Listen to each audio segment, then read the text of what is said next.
तो भूल ही गया है। तुम जाओ काशी और पंडित को बुला करके। पंडित जी क्यों नहीं? क्योंकि लड़का को कर्म लक्षण को जचमा। अपना पंडित जी घरे ना होते, उनका बेटा तो होता है। पंडित जी अवश्य होगा घर में कोई न कोई। अभी लगन चल रहा है, विश्व के लगन बड़ी हार लगा। अरे पागल, तुम नहीं जानते हो बलवा में कितना पंडित है, तुझे मालूम नहीं है? अपने के घर है तो अपने के मालूम है, हमारा नौ ही मालूम। ठीक है, जाओ कहीं से ढूंढ करके। ठीक है, मैं काशी जी जा रहा हूँ, जब तक बैठे मैं आ रहा हूँ। बुढ़वा ड्राइवर हो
जय हो जय हो।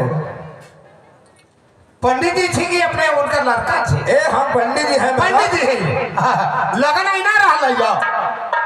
अरे क्या कहे, लगन से तो हम लोग का फुर्सत नहीं है। कितना जजमान पुजाना है, आज हमें दूसरा गांव जाना है। अच्छा बात क्या है साहब यहाँ आए हैं? हम तो राज सोहर से आए हैं सर। राज सोहर से आए हैं? आज बहुत आमदनी उभरा है। क्या कोई शादी हुई है? ना ना, जासर महाराज का एक पुत्र जन्म लिए हैं। अच्छा, जासर महाराज को राज सोहरी पुत्र जन्म लिया है, तो हमें राज सोहरी देना होगा। जल्द दिए, उसको भाग परीक्षा देखना है। रम गाय पंडित भैया सोहरी ये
पंडित जी अपने पैदल था। हाँ बोलो महाराज क्या कहना है? स्कूटर पर बैठ नहीं स्कूटर पर, अरे स्कूटर के कारण तो एक घटना हुआ है। हम बहुत सेफ से चलाते हैं। आपको हाल हम जानते हैं बहादुर। देखिए साहब, गाड़ी जो रोड में चलती है ना 30 से 40 से ज्यादा नहीं।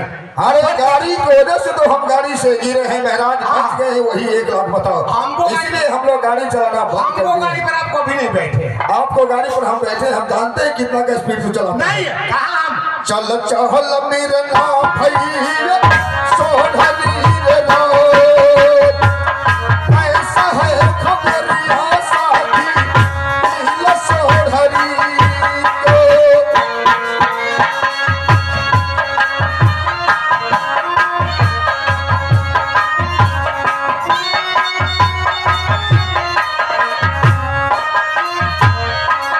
भैया पंडित का चलता है सोढ़ी रे लो, जाई के मिलेंगे साथी दिल सोढ़ी के।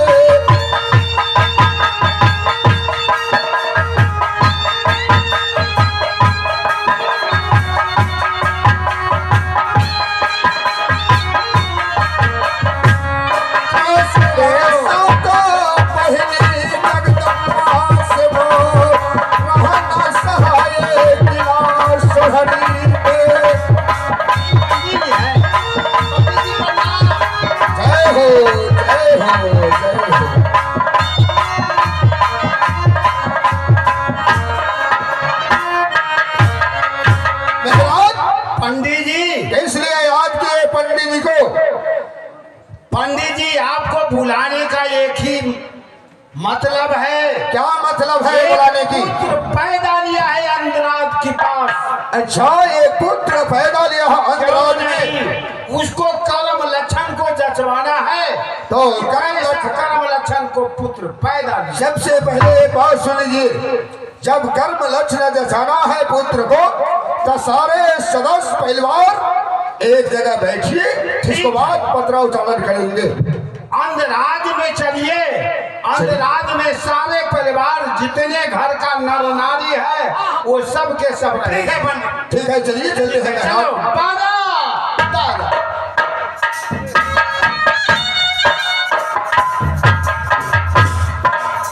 परदेसिया चली रे पुरवैया, हो परदेसिया चली रे पुरवैया।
खुश रहिए महारानी घोड़ियल वाली।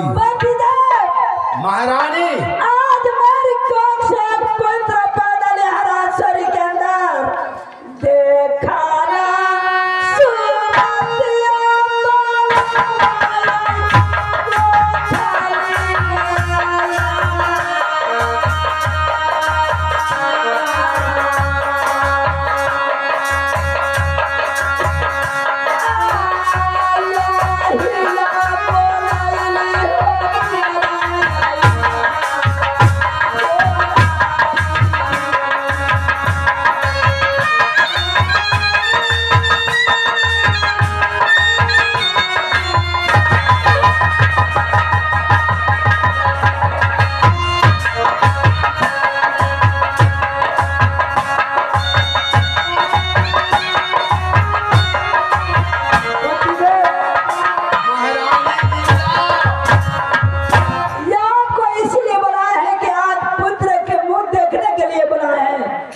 महारानी, मैंने साथ काशी से पंडित को बुलवाए हैं। अच्छा महारानी दिवला, मैं अपनी परंपरा को नहीं कभी तोड़ सकता हूँ। अच्छा, क्योंकि जब तक कर्म लक्षण पंडित नहीं देखे, जब तक अच्छा पुत्र पैदा नहीं लिया होगा, सीधे तक गंगा में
सही बात है महाराज। आज भी बोला है कि आज जब तक पंडित जी से नहीं दिखाएंगे तब तक पुत्र के मुंह नहीं देखेंगे। क्यों नहीं महारानी? ठीक है पतिदेव, ये पहले बताओ पंडित जी आया है कि नहीं? पंडित जी आ गए हैं।